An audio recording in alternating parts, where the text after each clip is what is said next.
So we're leaving in a bit. Wala na. Tinuro ni Anino, ni Karen sa akin. Alam mo? Alis na kami ng Paris. Bagong palakas. Masarap pa rin pakiramdam.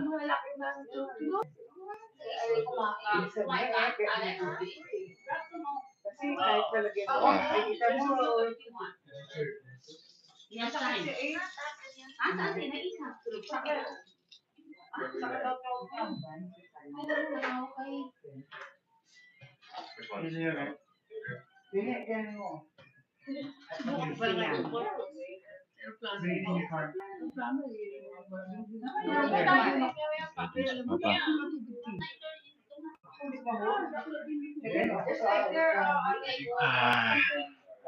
Parili na ako sila, hindi pa.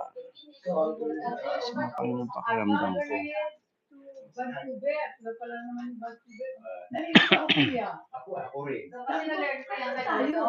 Still sick.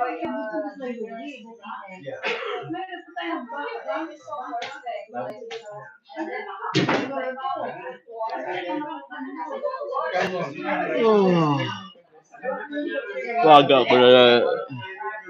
ako nagising. Naligo. Kumain. Toothbrush. Ayos na yung mga damit. Yung sama pa rin.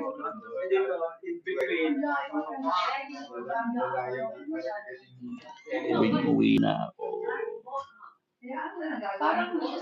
Iba pa rin talaga ang yung ambience ng Pilipinas, especially La Union. Ibang-iba yung kaligayahan mo. Konting inuman din sa gabi.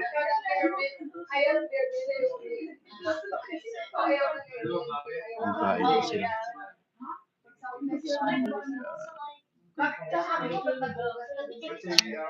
Kahapon, naglakad ako, nag-exercise. Pero hindi ako pwede mag-gym. Wala lang gym dito. Ano lang, walking exercise lang. Ito kayang ilong ko. Makain pa rin siya.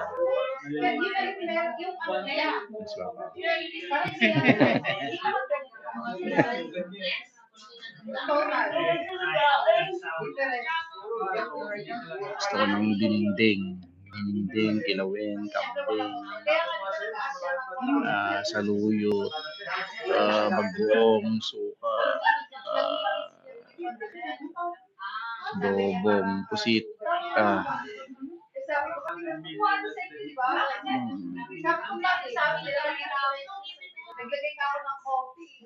Kaya siya. Plus Paul para sa mga kain.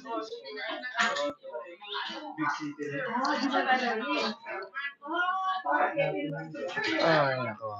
Sa mga pakiramdam. Magdi 3 days na ito eh.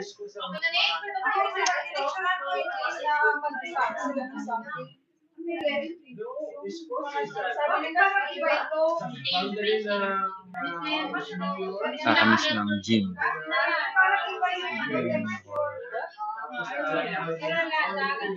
Hindi ko talaga lupa ang Canada. Hindi ako pwede. Mas gusto ko yung mainit na lugar. Nakasakit ako dito.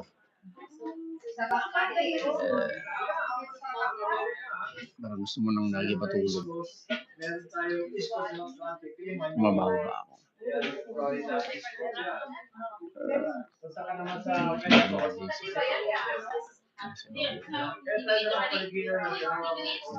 Inuman din sila kagabi.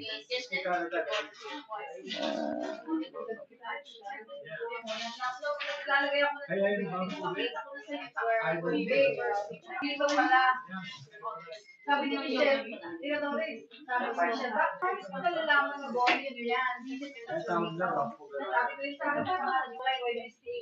okay, so mamaya, alis na tayo. Punta rin tayo ng Vancouver. Ay, naku, gusto ko nang kumain ng gulay, dinengdeng. At ano ba kinawin? Malunggay, saluyot. Ito yung so anyway, konting days na lang at tayo pauwi ng mga 3 days na lang. 3 days na. After birthday ko, abutan ako ng birthday ko sa Vancouver.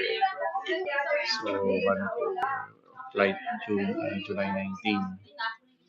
So, pasok ko pa ay Guys, put your bags July here 23. now, and then we'll pick up your face, okay? So, palis na kami. O yung car natin, yan yun. Yung gamit.